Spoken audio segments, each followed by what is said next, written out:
കോട്ടയം വയലായിൽ വൻ തീപിടുത്തം. വയല ജംഗ്ഷന് സമീപം പ്രവർത്തിക്കുന്ന ബെഡ് ഫാക്ടറിയിലാണ് തീപിടുത്തമുണ്ടായത്. കെട്ടിടം പൂർണ്ണമായും കത്തിനശിച്ചു. ഉച്ചയ്ക്ക് 12:15 അപകടം. തീ നിയന്ത്രണ വിധേയമാക്കി. ആളപായം ഒന്നുമില്ല. പാല, കടുത്തുരുത്തി ഫയർ സ്റ്റേഷനുകളിൽ നിന്നും 4 യൂണിറ്റ് ഫയർ എഞ്ചിൻ എത്തിയാണ് തീ അണച്ചത്.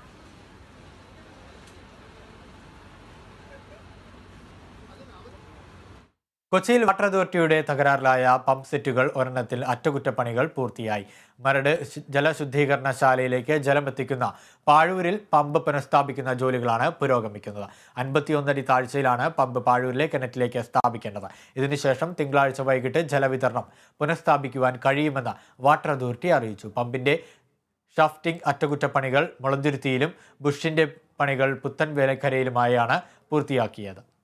100 MLD ശേഷിയുള്ള മരട് ജലശുദ്ധീകരണശാലയിലേക്ക് പാഴൂരിൽ നിന്നും ജലമെത്തിക്കുന്ന 3 പമ്പുകളിൽ 2 എണ്ണമാണ് തകരാറിലായത്. അതിൽ ഒരെണ്ണത്തിന്റെ അറ്റകുറ്റപ്പണിയാണ് പൂർത്തീകരിച്ചത്.